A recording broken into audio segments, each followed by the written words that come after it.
पवित्र श्रीमद् भागवत गीता, पवित्र चारों वेद, पवित्र कुरान शरीफ, पवित्र बाइबल, पवित्र गुरु ग्रंथ साहिब, पवित्र कबीर साहिब की वाणी में छुपे हुए गूढ़ रहस्य अर्थात तत्व को जानने के लिए कृपया अवश्य सुनिए जगत गुरु तत्वदर्शी संत रामपाल जी महाराज के मंगल प्रवचन। आपको इतना अवश्य देगा कि आपका काम नहीं डटेगा, रुकेगा कोई भी, आपकी जान नहीं जाएगी, यह गारंटी हो ली जाए। जीवन नहीं नष्ट होगा और भक्ति जो होगा स्वस्थ भी रखेंगे। और अब ऐसा खान पान भी ऐसा खराब हो गया, शरीर भी कंडम हो लिए, दुर्बल से हो गए, थोड़ी बहुत ठूं ठा रही रहे तो चिंता ना करियो, या गॉड गिफ्ट समझ लेना आपके लिए। क्योंकि आप भगवान को पहचानो पहले और फिर भक्ति करोगे तो आपको सारी समझ में आ जाएगी दाता ठीक कर रहे हैं।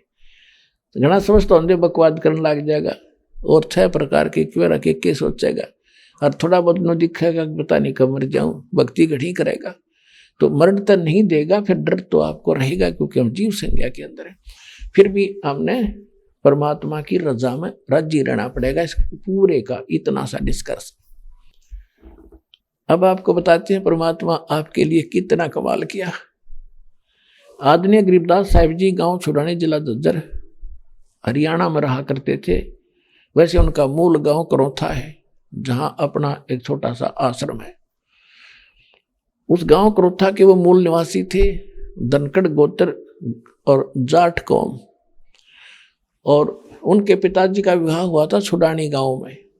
एक शिवलाल नाम के जाट थे, वो सिहाग गोत्र के, तो वहाँ उनका विवाह हुआ था। तो शिवलाल जी का कोई पुत्र नहीं था, पुत्री थी। तो उन्होंने अपने जमाई दामाद को वहाँ पर, यानी गरीबदास जी के पिताजी को वहाँ घर जमाई रख लिया था और उनके जमीन गणी थी।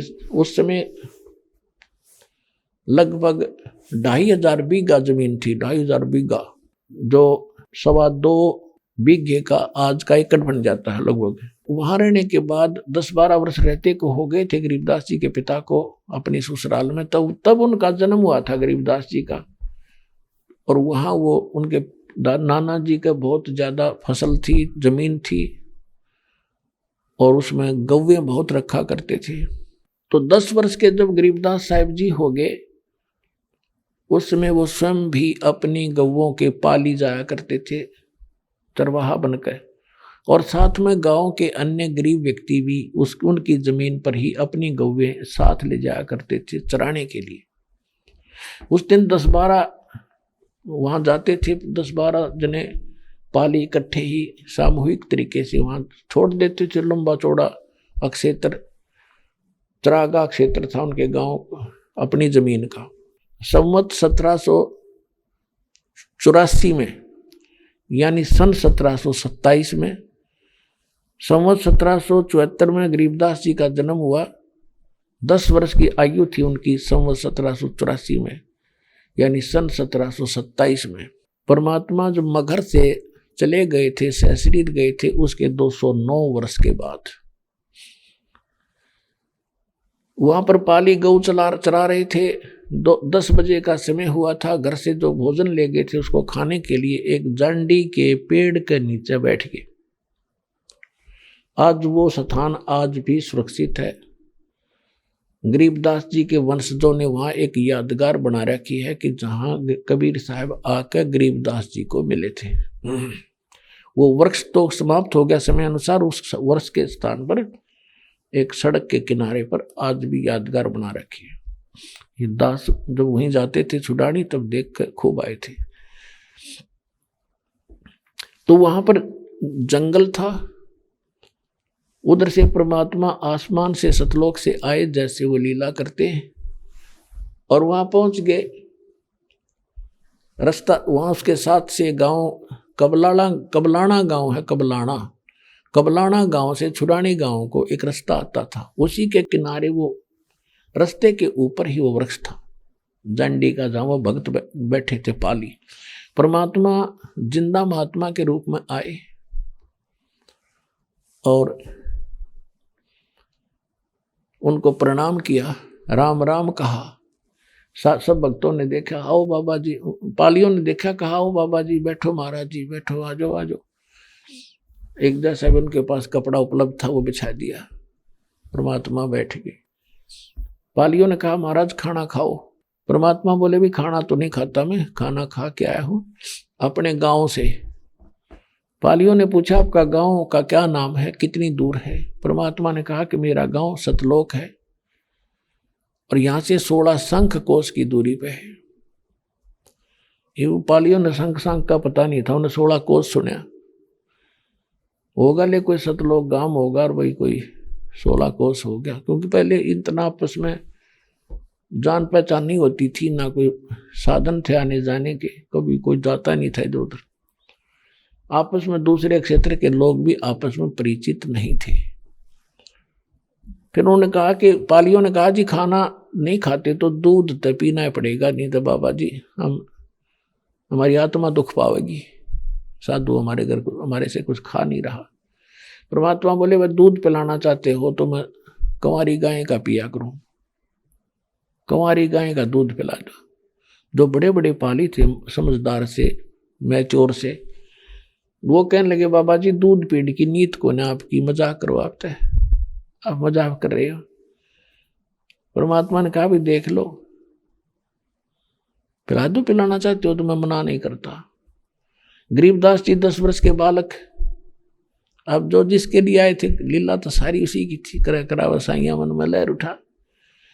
वो खड़े हुए एक बछिया लाए पकड़ कर, जिसने दूध पीना छोड़ रखा था, उसकी माँ का दूसरा बच्चा हो चुका था और उसके गले में बांध रखा था विशेष गंडा सा बांध जाते पहले अपना शब्द, वो पहचान थी। उसको लाए पकड़ के और कहा महाराज जी देखियो बाबा जी इसका बच्चा तो है नहीं, दूध कैसे देगा, जैसे बालक करते हैं 10 वर्ष के बच्चे। परमात्मा बोले भाई दूध बताऊं कैसे देगा। एक इस दूध निकालने का कोई लाओ पात्र लाओ। वो पानी पीने का या लस्सी ले गए थे, वो धो धा कर मांझ के वो पात्र रख दिया, लाओ जी। उसका नीचे डाल दिया, गरीबदास जी को कहा कि नीचे लगा इसको। गरीबदास जी पकड़ के बैठ गए और वो सब ने सोच रहे थे कि दूध निकला कर मजाक कर रहे हैं बाबा जी थे। परमात्मा खड़े हुए उस कंवारी गाय की कमर पर हाथ मारा, थपकी दी, आशीर्वाद दिया। लंबे लंबे सतन हो गए नो, और जैसे तन गए कति, और दूध की धार बंध गई, वो पात्र भर गया, अपने आप रुक गया। बोलो बंदी छोड़ कबीर परमेश्वर जी की जय।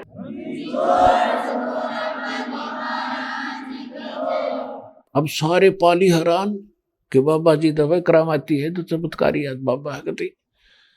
फिर गरीबदास जी बोले जी लो पी लो, तो आपकी दया से दूध आया है। परमात्मा ने आधा पी लिया जितना पीना था, और कहा ले भाई बच्चों पी लो, ये अमृत है और यहाँ का नहीं, ये मैंने अपने गांव तक मंगाया है सतलोक से। बाबा वो दूसरे पाली कहने लगे हम ना पीवा, ये तो कुंवारी गाय का दूध निकाल दिया, पाप का दूध है, हम नहीं पीवा। और के मेरा जादू जंत्र करके तूने के कर दिया होगा, हमारा गड़बड़ हो जा, और फिर तेरी जात का पता नहीं तो किस जात का है, हम ना पीवा। उठ कर चले गए। ज्यादा गणे बोले नहीं, क्योंकि वो डर गए कि ये तो कुछ और भी जादू जंत्र जाने है। वो गरीबदास जी रह गए, वो रखना उन नचावे थे, वो तो कौवे के थे, कोयल वाला रह गया वहां पर। अब उसको समझाने लगे, ले बेटा पी ले। गरीबदास जी बोले मुझे दो महाराज, आपका अमृत कद कद मिला मैं, और गट गट पिया जितना पीना था, बाकी रख दिया। तब परमात्मा ने समझाया बुझाया, उसको काफी ज्ञान दिया। तब वो गरीबदास जी ने प्रबल प्रेरणा कर दी, महाराज एक बार दिखा दो आपका लोक, ताकि मेरा विश्वास दृढ़ हो और मैं जनता को बता सकूं। परमात्मा तो आए इसीलिए थे, सतलोक ले गए ऊपर। नीचे ब्रह्मा विष्णु महेश के लोक दिखाए, जहां ये काल निरंजन रहता है वो स्थान दिखाया। वो तपस्या दिखाई जहां पर 1 लाख प्राणियों को ये भून कर खाता है, हाहाकार मच रही थी।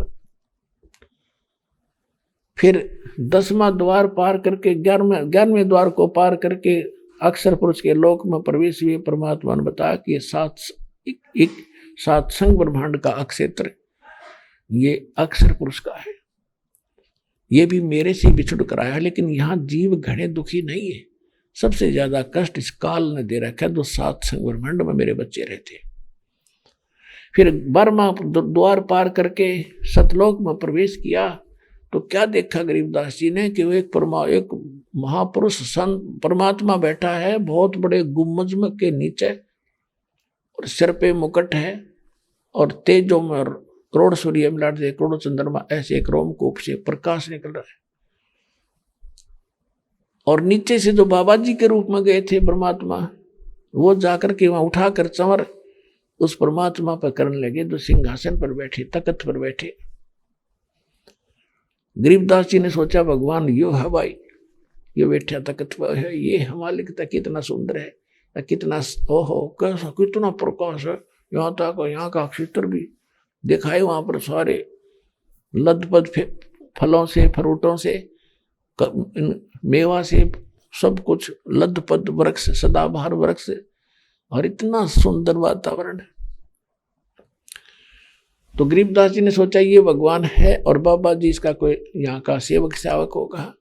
इतने में वो परमात्मा खड़े हुए और नीचे से गए थे मालिक जिंदा के रूप में वो विराजमान हुए, और वो जो तेजों में शरीर वाले खड़े होकर के चौर करने लगे उस अपने जिंदा बाबा के रूप के ऊपर जो तख्त पर बैठ के।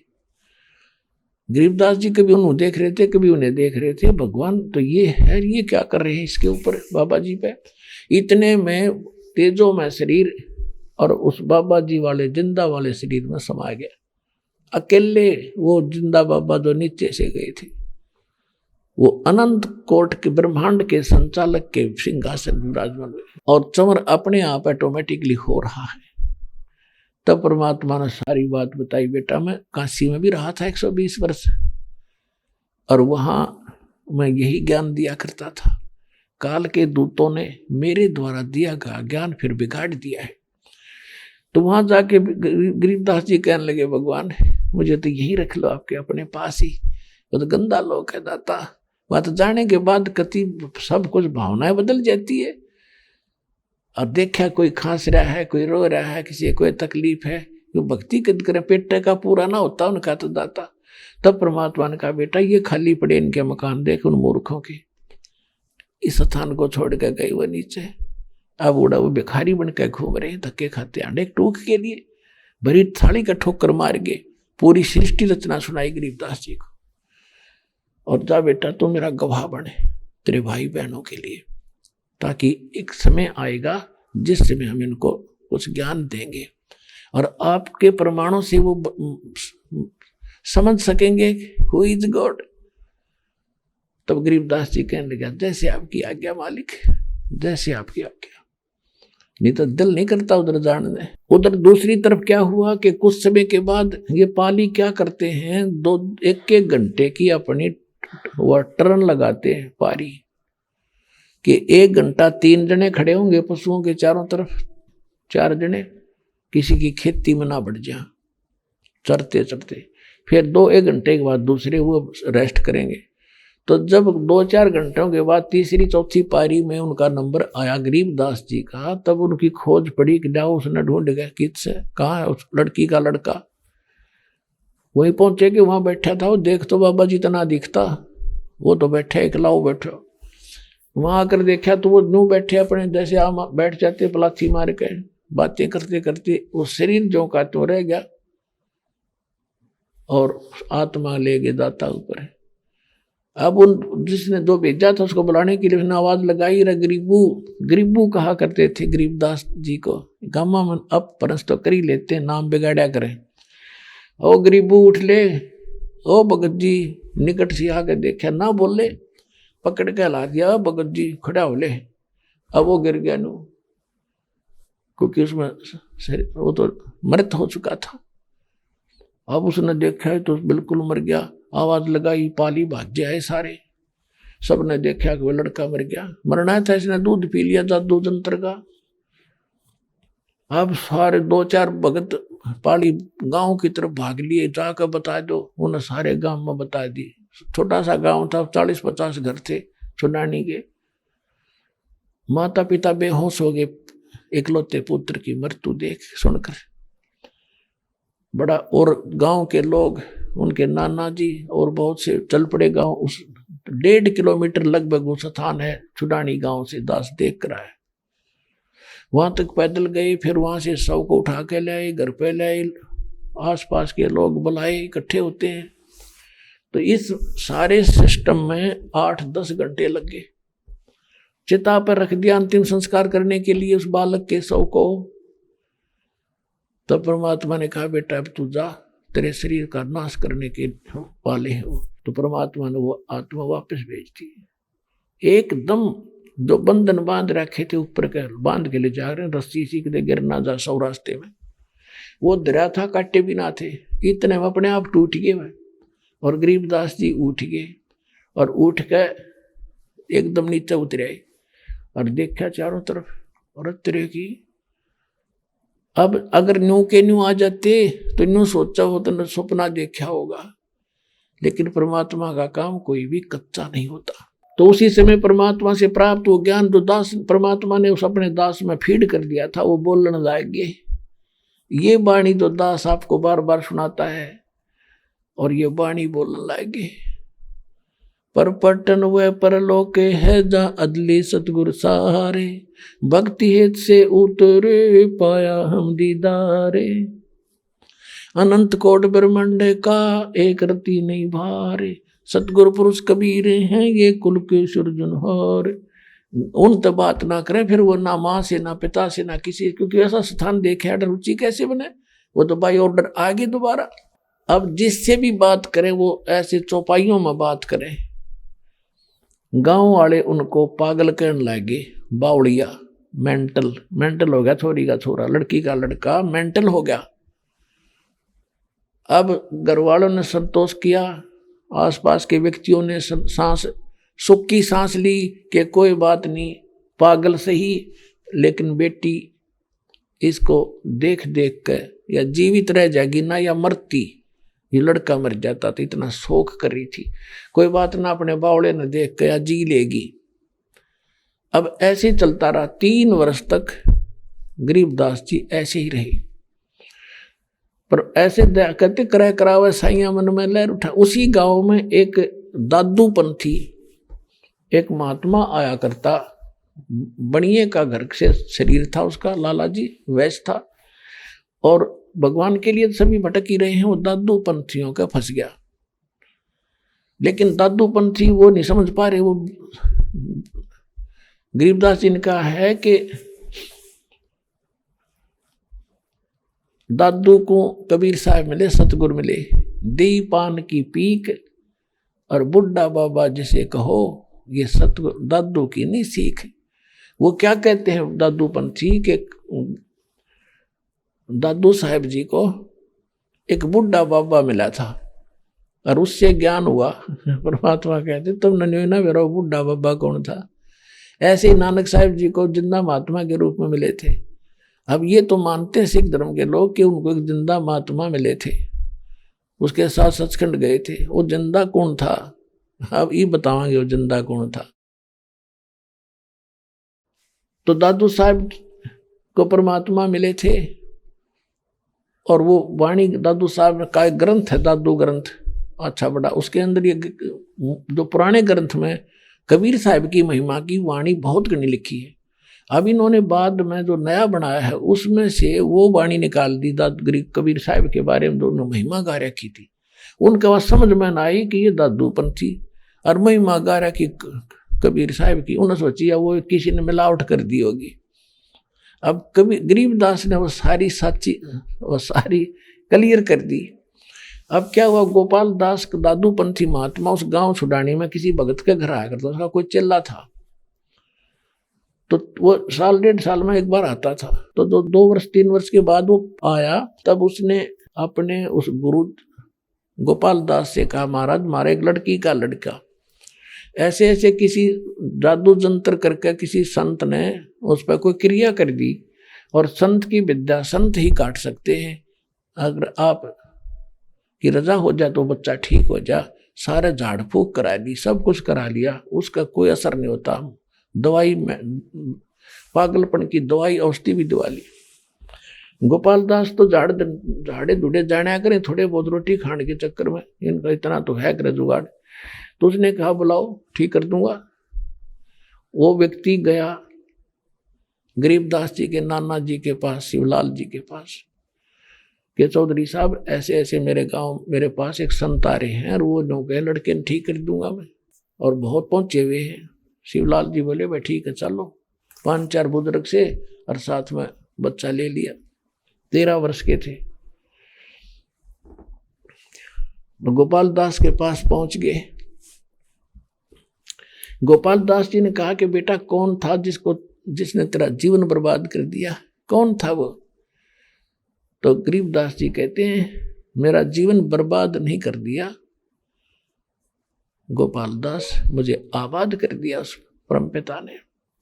अलल पंख अनुराग है सुन मंडल थीरे, दास गरीब उधारिया सतगुरु मिले कबीर। इस पहली वाणी की चोट ने कंडेम कर दिया गोपाल दास कि वो परमात्मा सतलोक में शिथिर रहता है और वहां से चल कर आया था, मुझे मिला, मेरा बेड़ा पार कर दिया। हम सुल्तानी नानक तारे दादू को उपदेश दिया, जात जुलाहा भेद न पाया वो काशी मोह कबीर हुआ। अनंत कोट ब्रह्मांड का एक रति नहीं भारे, सतगुरु पुरुष कबीर हैं ये कुल के सृजनहार। आध घंटे तक परमात्मा की वो वाणी बोली। गोपाल दास की आंखों में आंसू शुरू हो गए, क्योंकि वो भगत तो था ही, वाणी समझता था, पढ़ता था और भी सानी बहुत सी। हाथ जोड़ कर खड़ा हो गया 65 साल का बूढ़ा वृद्ध और 13 साल के बालक का आगे नो कहे महाराज, हे महाराज आप कैसी अमृत वाणी बोल रहे हो, हम तो भ्रम में थे, हे दाता इस वाणी को लिखवा दे। अब गांव वालों ने सोचा भाई लड़के के ऊपर तक बहुत जबरदस्त संकट है, बाबा जी भी का भी असर हो गया इसका, तो यो भी लाग गया इसी का घास जोड़न, संकट ज्यादा प्रबल है। तो गरीबदास जी चल पड़े और 65 साल का वो बूढ़ा पीछे पीछे चल रहा है। महाराज जीवों का कल्याण हो जाएगा, महाराज कलयुग में उद्धार होगा, ये वाणी लिखवा दो। तीसरे दिन गरीबदास जी ने कहा गोपाल दास जब पूरी लिखे तो मैं लिखवाऊं, कदे बीच में छोड़ेगा भागा, पक्का करना था। कहने लगा महाराज मैं तो घर से फारिग हो रहा, मेरा तो काम ही कुछ नहीं रहा और इससे बड़ा कोई काम नहीं मेरे लिए, और आप दया करो। तो गरीबदास जी का अपना एक बेरी का बाग था, बेरी बोया करते थे, और उसमें एक जांडी का पेड़ था, वहाँ जांडी बहुत होया करती जाटी, उसके नीचे बैठ गए। लगभग 6 महीने तक गोपाल दास लिखता था, गरीबदास जी बोला करते थे। वैसे भी बहुत बार गरीबदास जी ने उसको अन्य वाणियां भी बोली, फिर अन्य लोग लिखने लगे, वो भी ग्रंथ साहब में रखी गई है, बाद की भी रखी है। तो इस प्रकार गरीबदास जी ने परमात्मा को आंखों देखा और फिर हमारे लिए प्रमाणित किया। तो पुण्यात्माओं ये भगवान पहचानने में कति देर नहीं लगेगी, और फिर सदग्रंथों से प्रमाण देंगे, और फिर वो जो भगवान सुख किया करता वो आप करके दिखाएंगे, तब आपको यकीन होगा कबीर इज गॉड।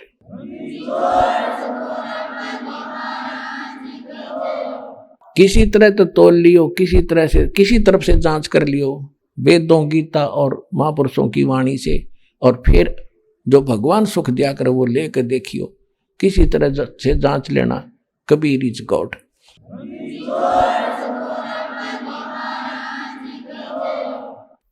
परम पिता परमात्मा पूर्ण ब्रह्म सारी सृष्टि के रचनहार कुल मालिक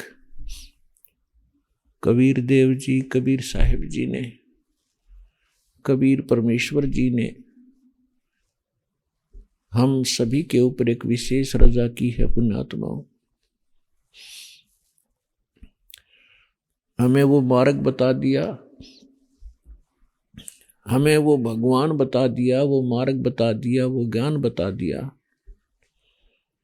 जिसकी खोज में मनुष्य युगों से लगा हुआ है। हम परमात्मा के गुण तो सही सुना करते थे कि परमात्मा ये सुख देते हैं, अंधे को आंख देते हैं, कोढ़ी को काया उसकी स्वस्थ कर देते हैं, बांझ को भी पुत्र दे सकते हैं। परमात्मा सर्व कष्ट हरण और सर्व सुखदाता है।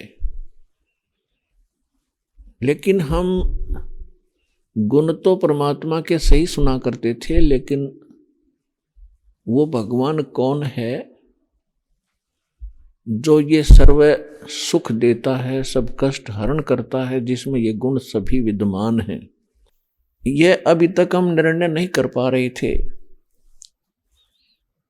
और जिस कारण से हम किसी भी देव को वो कंप्लीट गॉड मान बैठते थे, पूर्ण परमात्मा मान लेते थे और उसी के समक्ष अपनी अर्जी लगाते रहते थे, हे परमात्मा मुझे ये सुख दे, मुझे ये सुख दे, मुझे ये दे।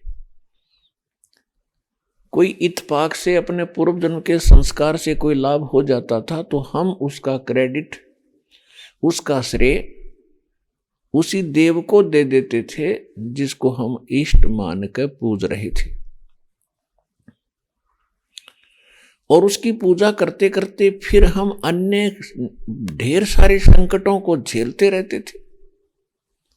फिर वो कभी भी दिमाग में, माइंड में नहीं आता था कि जिस देव को हम समर्थ मानकर पूज रहे हैं, पहले तो कोई लाभ हो गया था और अब क्यों नहीं हो रहा। तो ये हमारी बुद्धि से बाहर की बात थी। तो ठीक इसी प्रकार इस अध्यात्म मार्ग के अंदर गुरु होते हैं, गुरुओं की आवश्यकता पड़ती है। और गुरु यानी टीचर, अध्यापक, एक तो अक्षर ज्ञान कराने वाले अध्यापक होते हैं और एक परमात्मा का अध्यात्म ज्ञान कराने वाले अध्यापक होते हैं। इसलिए दोनों को गुरु कहा जाता है।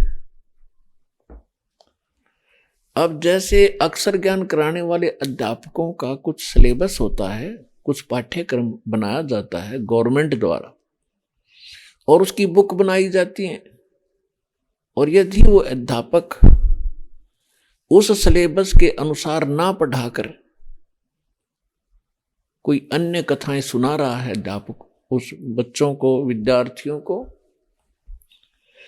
तो उन बच्चों का भविष्य कैसा होगा ये आम आदमी आसानी से समझ सकता है कि सारे फेल होंगे जब उनका एग्जाम होगा, उनकी परीक्षा होगी। अध्यापक वही सही है जो सिलेबस के अनुसार पढ़ावे, अपनी पुस्तकों का ज्ञान करावे, बच्चे वो सफल होते हैं, वो अध्यापक सही है। इसी प्रकार हमारे परमात्मा का एक विधान है, एक सिलेबस है, पाठ्यक्रम है। उस पाठ्यक्रम के अंदर हमारी धार्मिक पवित्र पुस्तक हैं, ग्रंथ हैं। कौन कौन से पवित्र पुस्तक हैं? पवित्र चारों वेद, पवित्र श्रीमद् भगवत गीता, पवित्र 18 पुराण और पवित्र कुरान शरीफ, पवित्र बाइबल, पवित्र गुरु ग्रंथ साहिब। ये हमारे परमात्मा का विधान है, परमात्मा की जानकारी है इसके अंदर। और जो वर्तमान में जितने संत हैं जो ज्ञान दे रहे हैं वो भी टीचर हैं, परमात्मा की जानकारी बता रहे हैं। यदि उन अध्यापकों का, आध्यात्मिक अध्यापकों का,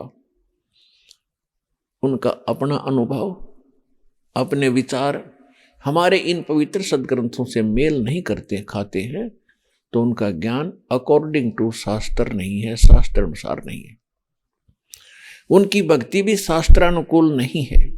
शास्त्र विधि त्याग कर उनकी अपनी मर्जी की कथाएं हैं, उनकी अपनी मर्जी के वो मंत्र हैं जो कभी मोक्ष प्राप्त नहीं करा सकते। अर्थात उन साधनाओं के करने से साधक का जीवन नाश होता है। इसके लिए श्रीमद् भगवत गीता अध्याय नंबर 16 के श्लोक 23 और 24 में प्रमाण है कि अर्जुन शास्त्र विधि को त्याग कर जो मनमाना आचरण करते हैं, मनमानी पूजाएं करते हैं, मनमाने साधनाएं मंत्र जाप करते हैं, उनको न तो कोई सुख हो सकता है, न तो उनको कोई सुख होगा और न ही उनकी गति होगी, मोक्ष नहीं होगा, और न ही उनकी कोई सिद्धि प्राप्त हो सकती। अर्थात व्यर्थ, यूजलेस है वो सारा।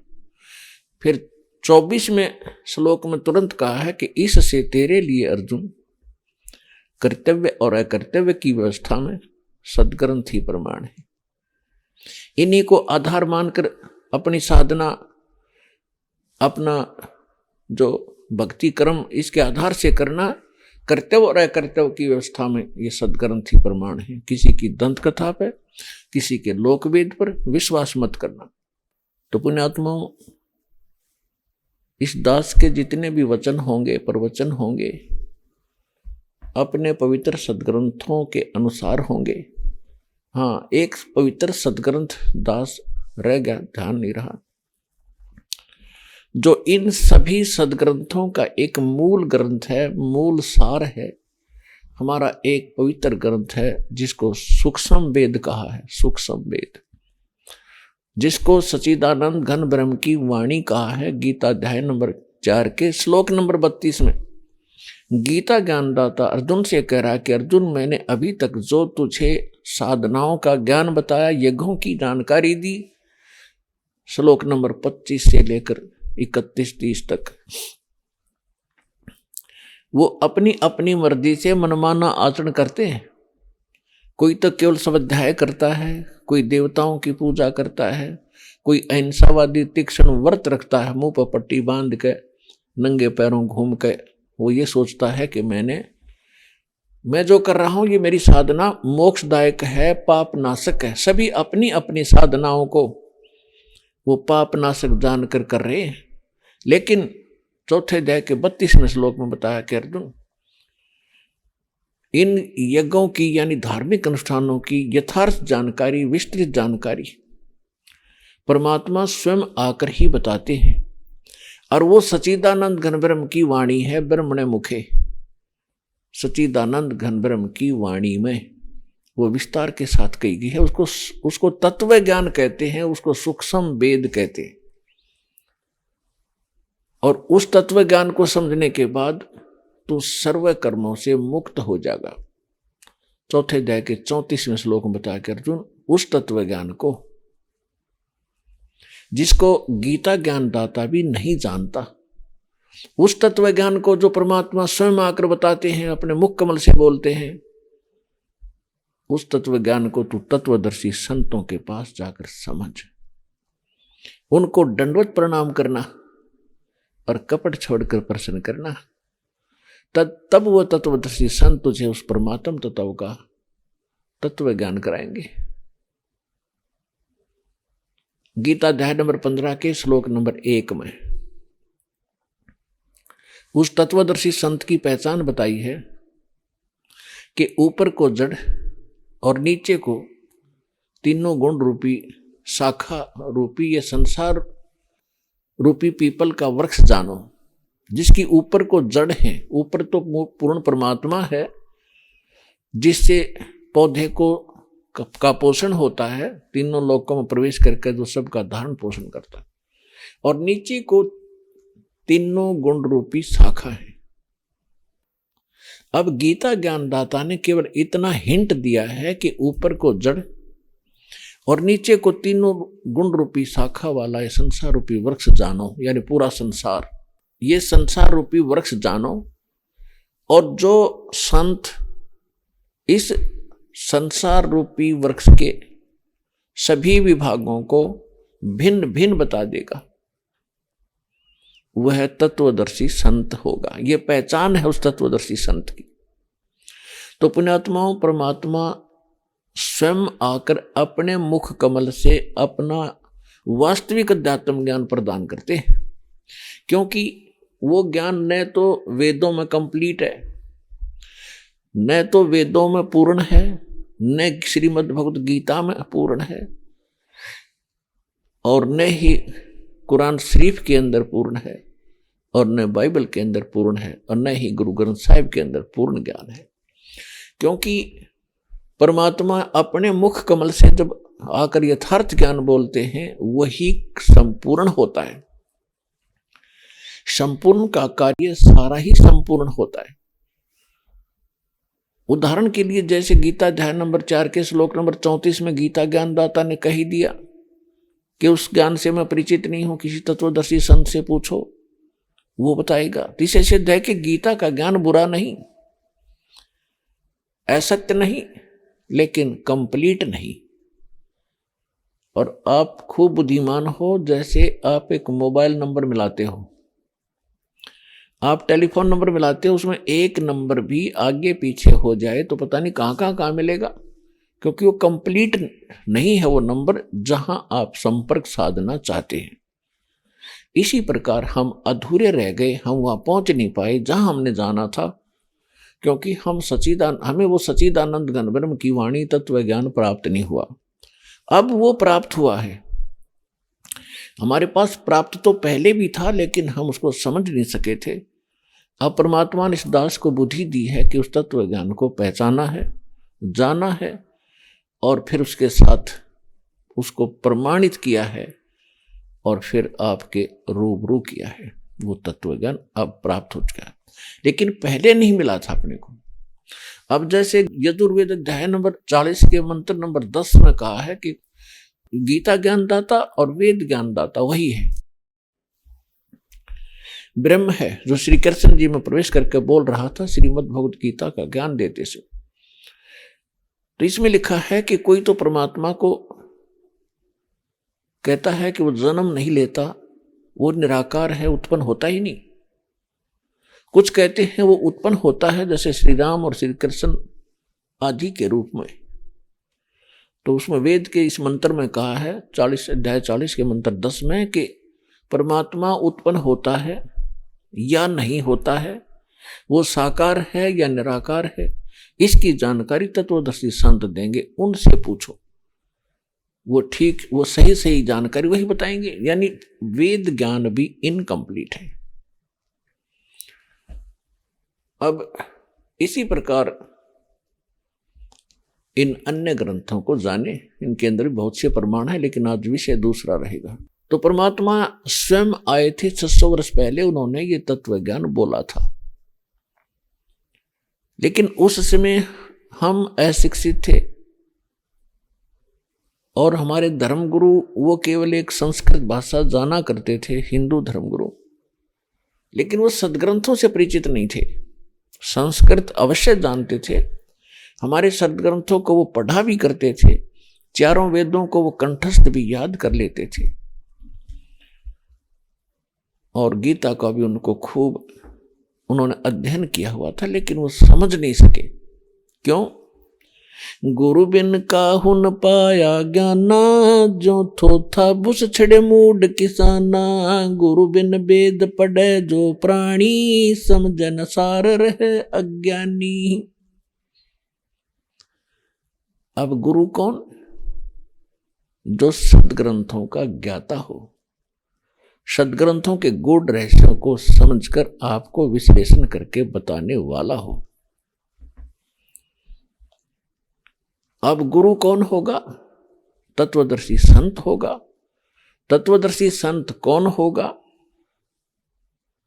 जो गीता अध्याय नंबर 15 के श्लोक नंबर 1 में वर्णन किया है कि उल्टे लटके हुए संसार रूपी वृक्ष के सभी विभाग जो बता देगा, स वेदविद, वह तत्वदर्शी संत है, वो वेद के तात्पर्य को जानने वाला है। आज से 600 वर्ष पहले परमात्मा स्वयं आए थे, और वो स्वयं आकर के अपनी महिमा का ज्ञान आप अपने आप ही बताते हैं, अपने आप को छुपाकर। ये सभी वेद प्रमाणित करते हैं। आपको बहुत बार वेदों में के रूबरू भी किया है कि देखो इस वेद में ऐसा लिखा है, इस वेद में ऐसा लिखा है, इस वेद में ऐसा लिखा है कि वो परमात्मा ऊपर रहता है सतलोक के अंदर, और वहां से गति करके आता है। वहां भी सह शरीर है, मनुष्य सदृश है, राजा के समान, देखने में राजा के समान विराजमान है, तख्त पर यानी सिंहासन पर बैठा है। वहां से गति करके आता है, यहाँ पर अच्छी आत्माओं को मिलता है, और उन अच्छी आत्माओं, नेक आत्माओं, दृढ़ भक्तों को अध्यात्म ज्ञान उनको प्राप्त कराता है। फिर वो संत भी उस परमात्मा से प्राप्त उस ज्ञान का आगे प्रचार करते हैं, और परमात्मा भी स्वयं करते हैं। तो 600 वर्ष पहले परमात्मा ने आकर के स्वयं बताया था। यही गीता अध्याय नंबर 15 के श्लोक नंबर 1 का सारांश। कबीर अक्षर पुरुष एक पेड़ है, सर पुरुष वा की डारे, तीनों देवा शाखा है, वही पात रूप संसार। अक्षर पुरुष एक पेड़ है, सर पुरुष ज्योत निरंजन, ये काल, ये एक मोटी डार है उसकी, और ये तीनों देवा, तीनों देवता, रजगुण ब्रह्मा, सतगुण विष्णु, तमगुण शिव जी, ये इसकी शाखाएं हैं। और हम पात रूप संसार। और मूल कौन है? वो जड़ कौन है? वो परम अक्षर ब्रह्म स्वयं है। तो पुण्यात्माओं, गुरु बिन काहू न पाया ज्ञाना, जो थोथा भूसड़े मूड किसाना। गुरु बिन वेद पढ़े जो प्राणी, और समझे नहीं सार रहे अज्ञानी। आज तक के जितने भी अपने धर्म गुरु हैं, आप उनके व्याख्यान से खूब परिचित हो, उनके ज्ञान से भी परिचित हो, उनके द्वारा दिए जाने वाले भक्ति साधना के मंत्रों से भी आप खूब परिचित हो। वो कौन सी कैसी कथा सुनाया करते थे, वो किसको भगवान बताया करते थे, और किस मंत्र के जाप करने का वो आदेश दिया करते थे। आज इस तत्व ज्ञान की रोशनी से आपको पता चलेगा वो कैसे विद्वान थे, कैसा उनका ज्ञान था, और कैसा उनके द्वारा दिया गया वो मंत्र, उसके जाप से उस आपको क्या लाभ होना था। तो प्रसंग चल रहा है कि परमात्मा स्वयं आकर ज्ञान सुनाते हैं अपनी प्यारी आत्माओं को, और हम यहां कष्ट पे कष्ट उठा रहे। हमने इसको फाइनल विधान मान लिया कि मरना और जीना, रोग कष्ट, संतानोत्पत्ति, इसका पालन पोषण करो, अपना फर्ज पूरा हुआ, मृत्यु को प्राप्त हो जाओ। फिर क्या होगा? फिर किसने देखा, देखी जाएगी। तो ये भूल क्यों पड़ी? क्योंकि हम परमात्मा के इस ज्ञान से और अध्यात्म ज्ञान से, विधान से अपरिचित हो गए। और इसका कारण रहा यह ज्ञानी संत, ऋषि, महर्षि, मंडलेश्वर, आचार्य और शंकराचार्य। इनको खुद नहीं ज्ञान हम क्या बता रहे हैं।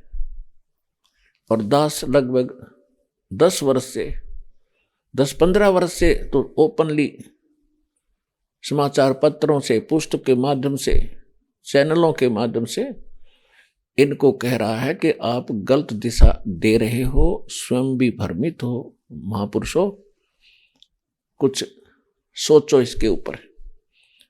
मत डुबाओ परमात्मा के बच्चों को, अनमोल जीवन का नाश ना करो। कुछ आंख खोल लो। जो समझदार थे उन्होंने अपना ज्ञान तो समझ लिया कि सचमुच हम गलत बता रहे हैं, चुप बैठ गए। लेकिन ये भी उनकी कमजोरी है कि वो ये नहीं कह पा रहे हैं अपने भक्तों को, अपने शिष्यों को कि हमारा ज्ञान ठीक नहीं है। बच्चों, आप आइए अब हम उन श्रद्धालुओं के अनुभव जानते हैं जो जगत गुरु तत्वदर्शी संत रामपाल जी महाराज जी से दीक्षा प्राप्त कर चुके हैं तथा उनके द्वारा बताए गए भक्ति मार्ग पर चल रहे हैं। नमस्कार जी। सत साहेब। क्या नाम है जी आपका? सर, मेरा नाम तारा जोशी है। तारा जी, आप कहाँ से हैं? सर, बेसिकली मैं बागेश्वर उत्तराखंड से हूँ, लेकिन इस समय मैं गवर्नमेंट इंटर कॉलेज पुहाऊ में पोस्टेड हूँ। तो पिछले 12 सालों से हम स्कूल के पास में अल्मोड़ा जिले में वहीं रह रहे हैं। संत रामपाल जी महाराज से नाम दीक्षा आपने कब ली? संत रामपाल जी महाराज से नाम दीक्षा मैंने अक्टूबर 2013 में ली। संत रामपाल जी महाराज से नाम दीक्षा लेने से पहले क्या आप कोई भक्ति साधना भी करती थी? सर, मैं प्रसिद्ध शिवधाम जागेश्वर के पुजारी परिवार में मेरा जन्म हुआ था, तो हम शिव जी को विशेष इष्ट मानकर पूजा किया करते थे। और उसके साथ साथ लोक में प्रचलित जो हिंदू धर्म में जो भी साधनाएं थी उनको हम सब किया करते थे। मैं नियमित तौर पर गीता जी का, रामचरितमानस का और श्री विष्णु सहस्त्रनामा का पाठ किया करती थी। अन्य धार्मिक पुस्तकें, पुराण, सुख सागर, ये सब भी हमारे घर में रखे हुए थे, उनका भी मैंने पार्टली अध्ययन किया हुआ था। सर, मेरे पिताजी, मेरे ताऊ जी और मेरे चाचा जी जो थे बहुत लंबे समय से जागेश्वर धाम में पूजा अर्चना किया करते थे, वहाँ पर पुजारी का कार्य किया करते थे। तो इसीलिए हम शिव जी को विशेष इष्ट मानकर पूजा साधना किया करते थे। और उसके अलावा अन्य जो भी लोक में प्रचलित साधनाएं हैं वो सब हम किया करते थे। और मैं नियमित रूप से गीता जी का, श्री रामचरितमानस का और श्री विष्णु सहस्त्रनाम का पाठ किया करती थी। मैं कुछ समय के लिए गायत्री परिवार से भी जुड़ी रही। आपने बताया कि आपके पिताजी, आपके भाई जागेश्वर मंदिर में पूजा अर्चना करते थे, तो क्या कारण बना कि ऐसे परिवार में जन्म होने के बावजूद भी आपने संत रामपाल जी महाराज को अपना गुरु बनाया? हाँ सर, बहुत लंबे समय तक हम शिव जी को ही इष्ट माना करते थे, उन्हें सबसे सर्वशक्तिमान देवता माना करते थे। हमने कभी सोचा भी नहीं था कि हम कोई गुरु बनाएंगे, क्योंकि मतलब एक ब्राह्मण कुल में जन्म लेने के कारण एक ब्राह्मण लोग ये कहते हैं कि हम जन्म से ही गुरु पद पर हैं, हम तो अन्य को शिक्षा देते हैं, हमें कोई और गुरु बनाने की आवश्यकता ही नहीं है। तो हमने कभी भी नहीं सोचा था कि हम किसी को भी मतलब शिव धाम की पूजा के अलावा हम किसी को गुरु बनाएंगे। तो इत्तेफाक ऐसा हुआ कि जब मैरिज के बाद मैं ससुराल में गई तो एक दिन 2010 में मेरे हस्बैंड जो हैं वो टीवी चैनल बदलते बदलते उनको संत रामपाल जी महाराज के प्रवचन वाला चैनल मिल गया, साधना चैनल। तो उसमें वो तो सुनते ही फर्स्ट डे अट्रैक्ट हो गए और संत रामपाल जी महाराज जो भी ज्ञान दे रहे थे उसको सुनने लगे और उनको शायद समझ में भी आने लगा, लेकिन मुझे कुछ समझ में नहीं आया। जब 1 महीने या उससे थोड़ा समय ज़्यादा देखने के बाद मेरे हस्बैंड को समझ में आया तो उन्होंने एक दिन मुझसे कहा कि हम इतने सारे सत्संग प्रवचन आज तक देखते थे, हमने इस चैनल को तो देखा ही नहीं, अध्यात्म का सबसे इंपॉर्टेंट ज्ञान तो इसमें बता रहे हैं संत रामपाल जी महाराज। तो मैंने कहा ऐसा क्या इंपॉर्टेंट ज्ञान बता रहे हैं? फिर उन्होंने मुझे स्टेप बाय स्टेप बताया कि आज तक हम ब्रह्मा विष्णु महेश की पूजा करते थे, देवी जी को जानते थे, ब्रह्म तक हम जानते थे, लेकिन अब शास्त्रों से प्रमाणित करके ये संत रामपाल जी महाराज ये बता रहे हैं कि इससे ऊपर अक्षर पुरुष हैं और उसके बाद परम अक्षर पुरुष पूर्ण ब्रह्म है और पूर्ण ब्रह्म की साधना से ही पूर्ण मोक्ष मिलेगा। यदि हम निचले देवी देवता जिनकी भी जैसे त्रिदेवों श्री ब्रह्मा जी, श्री विष्णु जी और महेश जी की पूजा साधना करेंगे तो कुछ समय के लिए हमें इनके लोकों में स्थान मिल जाएगा, लेकिन बाद में क्या होगा कि वो समय पूरा होने पर जितनी हमने भक्ति की होगी हमें फिर से मृत्यु लोक में आना पड़ेगा। फिर मैंने भी सोचा अगर मोक्ष का मतलब तो हुआ कि पूर्ण मोक्ष ही होना चाहिए, चाहे हम कितने लॉन्ग पीरियड के बाद आ रहे हैं, लेकिन इसी चक्र में आ गए फिर वो तो मोक्ष कहाँ हुआ? इसका मतलब तो मुझे भी सुनना चाहिए कि आखिर संत रामपाल जी महाराज क्या कह रहे हैं।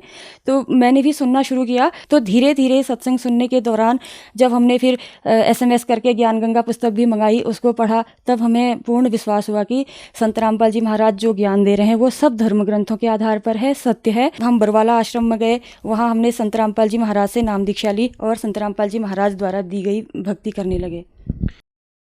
संत रामपाल जी महाराज से नाम दीक्षा लेने के बाद आपको क्या लाभ मिले? बिल्कुल सर, जो संत रामपाल जी महाराज से नाम दीक्षा लेने के बाद हमें लाभ मिले, इतने लाभों की हमने कल्पना भी नहीं करी थी, क्योंकि शुरुआत से ही हम भक्ति से जुड़े हुए थे और कोई ऐसा दर नहीं था जहाँ पर हम गए न हो, जहाँ पर हमने शीश न झुकाया हो, जिस भगवान को हमने याद न किया हो। लेकिन हम भूल गए थे कि भगवान की भक्ति से कोई लाभ भी मिलते हैं। लेकिन जहाँ अब हम हार चुके थे, हम ये सोच रहे थे कि चलो ठीक है, सारी भक्ति हमने कर ली, इनको भी करके देख लेते हैं। तो उसके बाद मैंने देखा कि मैं बहुत शारीरिक पीड़ाओं से उस समय गुजर रही थी। पहले तो शारीरिक रूप से मैं स्वस्थ थी, लेकिन जब मेरी बेटी का जन्म हुआ उसके कुछ समय बाद मुझे इतनी बीमारियां लग गई थी कि मैं सोचने लगी अभी मेरी शादी को अभी 1.5-2 साल हुआ है, मेरे ससुराल वाले भी सोचेंगे कि शायद हमें झूठ बोलकर बीमार लड़की की शादी हमारे घर में कर दी। मैं कैसे बताऊं कि मुझे इतनी बीमारियों ने घेर लिया, क्योंकि मुझे पाइल्स की दिक्कत हो गई थी और 365 दिन मुझे कोल्ड रहता था और सबसे बड़ी मुझे इंटरनल इन्फेक्शन की दिक्कत हो गई थी। वो मैंने बहुत सारे डॉक्टर्स को दिखाया तो कहीं से ठीक नहीं हुआ। तो मैं ये सोचती थी कि शायद ये बीमारियां मेरी अब ठीक नहीं होंगी। तो संत रामपाल जी महाराज से जब मैंने प्रथम दिन नाम दीक्षा ली, संत रामपाल जी महाराज ने मेरे सिर पर आशीर्वाद भरा हाथ रखा, तो मेरी पाइल्स की और कोल्ड की दिक्कत उस दिन समाप्त हुई और तब से आज तक कभी नहीं हुई। लेकिन इंटरनल इन्फेक्शन मेरा कुछ समय तक बना रहा और उसके बाद जब मुझे सतनाम प्राप्त हो चुका था, फिर मैंने परमात्मा से, संत रामपाल जी महाराज जी से प्रार्थना की कि मैं इंटरनल इन्फेक्शन से बहुत परेशान हूँ और ये किसी भी दवाई से ठीक नहीं हो रहा, तो संत रामपाल जी महाराज ने कहा बेटा ठीक हो जाएगा। फिर मुझे विश्वास हो गया था कि जब मेरी 2 बीमारियाँ ठीक कर रखी हैं तो ये भी ज़रूर संत रामपाल जी महाराज ही ठीक करेंगे। लेकिन सर 2 वर्ष लगे और 2 वर्ष में वो जाके ठीक हुई और उसके बाद से आज तक मुझे किसी बीमारी से कोई पीड़ा नहीं है। सर दूसरा लाभ ये था कि मेरी मदर जो है कैंसर 3rd स्टेज में पहुंच चुकी थी। शुरुआत में तो हमें पता नहीं चला, जब हमें पता चला तब डॉक्टर ने ये कहा कि ये तो मतलब ऑपरेशन की स्टेज से भी बाहर चली गई हैं, अगर हम इनका ऑपरेशन करेंगे तो ये कैंसर और फैल जाएगा, शायद ये फिर रुके नहीं। तो इसीलिए उनकी कीमोथेरेपी और रेडियोथेरेपी हुई थी बत्रा हॉस्पिटल दिल्ली में। और उस समय डॉक्टर ने हमसे कहा था कि यदि हमारा ट्रीटमेंट सक्सेस हुआ तो इनकी 2-2.5 साल एज एक्सटेंड हो सकती है, लेकिन हम इस बात की गारंटी नहीं दे सकते कि ऐसा होगा भी या नहीं।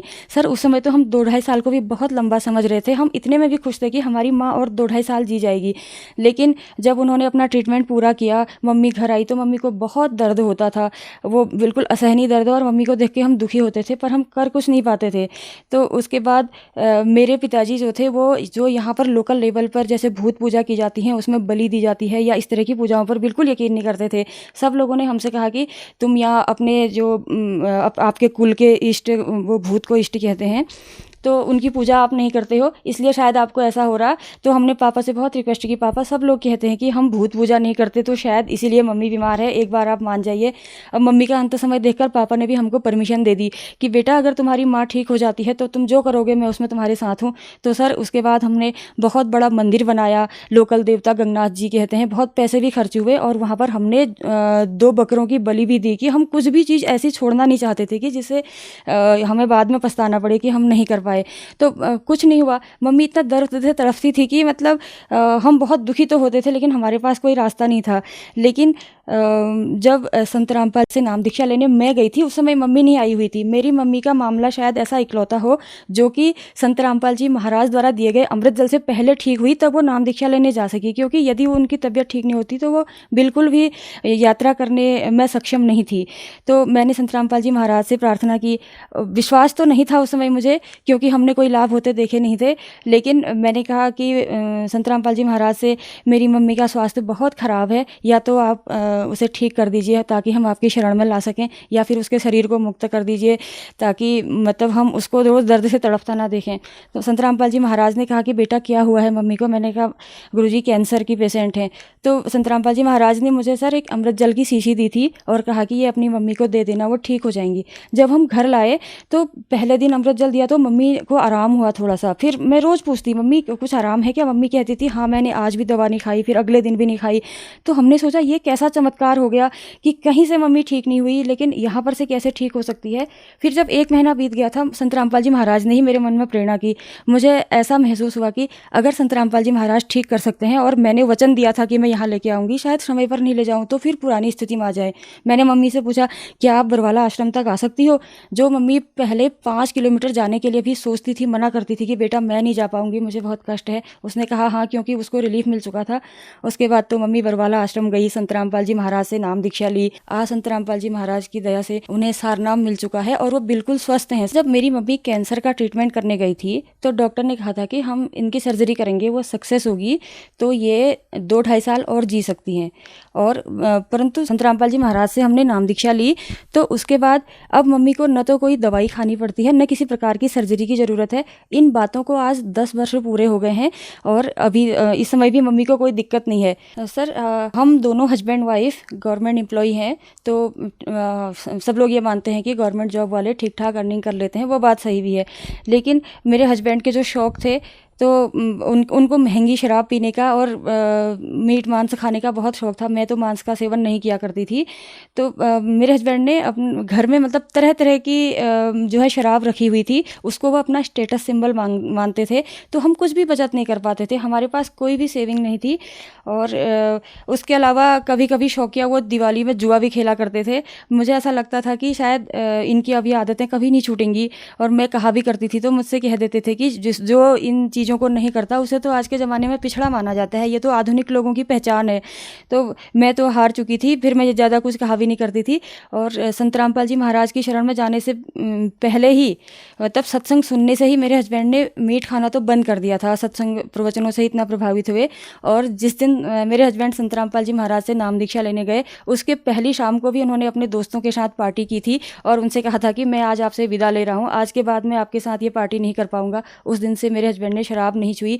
तो उसके बाद से ये 2013 से आज 8 साल का समय पूरा होने को तो है। हमने कई जगह ज़मीनें जोड़ी, मकान बनाया, अच्छी तरह से अच्छी सेविंग रहती है। जबकि वही नौकरी हम पहले भी कर रहे थे, उसी नौकरी को आज भी कर रहे हैं। संत रामपाल जी महाराज जी की कृपा से हमारे पैसे में बरकत है। आप एक गवर्नमेंट टीचर हैं, आपकी माताजी को कैंसर था, डॉक्टर्स ने उनको मना कर दिया था और संत रामपाल जी महाराज ने उनको ठीक कर दिया। आज उनको जीते हुए लगभग 10 साल हो गए हैं। आप उत्तराखंड के निवासी हैं। उत्तराखंड में केदारनाथ, बद्रीनाथ बहुत ज्यादा प्रसिद्ध हैं। इन तीर्थ स्थानों पर लाखों लोग जाते हैं और डॉक्टर्स के पास भी जाते हैं और वो लोग ठीक नहीं होते। संत रामपाल जी महाराज उनको ठीक कर देते हैं। ऐसा कैसे संभव हो रहा है? सर, ऐसा इसलिए संभव हो रहा है, आपने ठीक कहा कि उत्तराखंड जो है देवभूमि मानी जाती है। यहाँ बद्रीनाथ केदारनाथ ही नहीं, यहाँ तो मतलब हर किलोमीटर पर आपको कोई न कोई धाम, देवल धाम पूजने को मिल जाएगा, जहाँ यहाँ लोकल के ही नहीं पूरे देश के और विदेशों से भी लोग यहाँ जो है पूजा साधना करने आते हैं। तो परंतु ये सब चीज़ हम भी कर रहे थे। हम उत्तराखंड में पैदा हुए थे, तो यहाँ का कोई मंदिर, कोई धाम हमने सर मतलब नहीं छोड़ा, क्योंकि हम बहुत सारी चीज़ों से परेशान थे। लेकिन उन सब से हमको कोई लाभ नहीं हो रहा था। और संत रामपाल जी महाराज की शरण में जाने से ये इसलिए संभव हुआ कि संत रामपाल जी महाराज जो है शास्त्र सम्मत साधना बताते हैं। क्योंकि जैसे गीता अध्याय 16 श्लोक 23 में लिखा हुआ है कि शास्त्र विधि को त्याग कर जो मनमाना आचरण करता है उसको न तो सुख होता है, न सिद्धि होती है, ना उसकी कोई परम गति होती है। तो यहाँ उत्तराखंड में जो भी देवल धाम है, वो उनकी हम कितनी ही पूजा कर लें, उनसे कोई लाभ नहीं होना है, जैसे हमको नहीं हुआ, क्योंकि वो शास्त्रानुकूल साधना है ही नहीं, उससे लाभ नहीं होगा। तो संत रामपाल जी महाराज द्वारा दिए गए भक्ति मंत्रों से इसलिए लाभ होगा कि ये मंत्र हमारे शास्त्रों से प्रमाणित हैं। और यदि शास्त्र विरुद्ध साधना हम मनमाने ढंग से कितनी भी करती रहें, तो वो साधना की सही विधि नहीं है। अगर कोई भी काम सही विधि से नहीं किया जाता तो उसमें सफलता नहीं मिलती, तो अध्यात्म मार्ग में कैसे मिलेगी? तो आज के दिन में मतलब पूरे विश्व में संत रामपाल जी महाराज के अलावा किसी के पास सत्य भक्ति के मंत्र नहीं है। वो अपनी अपनी कथाएं कहते हैं, गीता को दबा करके जरूर रखते हैं, श्रीमद् देवी भागवत को दबाकर जरूर रखते हैं हाथ के नीचे जो प्रवचन करते हैं, और कथा वो अपनी कहते हैं, बोल देते हैं कि इसमें लिखा हुआ है। जिस दिन उनके अनुयायी श्रद्धालु लोग खुद किताब खोलकर देखने लग जाएंगे, वो प्रश्न उन्हीं से करेंगे कि जो आप कहा करते थे ये गीता में लिखा है, ये श्रीमद् देवी भागवत में लिखा है जिससे हम प्रवचन कर रहे हैं, तो वो कहाँ पर है? तो अभी शिक्षित समाज है, थोड़े समय बाद जागेगा और सब लोगों को संत रामपाल जी महाराज का ज्ञान स्वीकार करना ही पड़ेगा, और लाभ भी तभी मिलेंगे। सर, ये कंप्लीट और फाइनल मोक्ष मार्ग है। इसके अलावा और हर कसौटी पर खरा उतरेगा, कोई भी किसी भी तरीके से जांच सकता है इसको। बहुत सारे दर्शक आज आपको टीवी पर देख रहे हैं। बहुत सारे लोग ऐसे हैं जिनको बहुत सारी बीमारियां हैं या कैंसर है, उनके लिए आप क्या कहना चाहेंगी? सर, मैं जो भी लोग या तो सांसारिक दुखों से पीड़ित हैं या सत आध्यात्मिक मार्ग को खोज रहे हैं, मैं उन सबसे यही कहना चाहूँगी कि यदि आपको इन दोनों चीज़ों को प्राप्त करना है तो अंततः आपको संत रामपाल जी महाराज का सत्संग सुनना पड़ेगा, उनकी शरण में आना पड़ेगा, उनके ज्ञान को स्वीकार करना पड़ेगा, और यहाँ आकर के निश्चित रूप से आपको लाभ होंगे, जैसे कि हमको हुए हैं।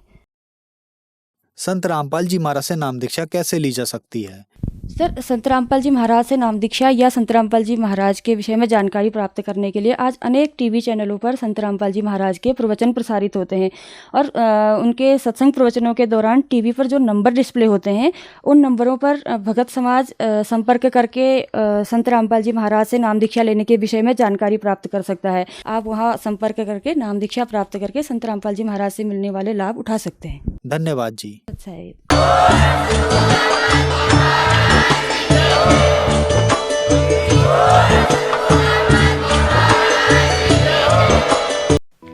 आप सुन रहे थे जगत गुरु तत्वदर्शी संत रामपाल जी महाराज के मंगल प्रवचन। अधिक जानकारी के लिए संपर्क करें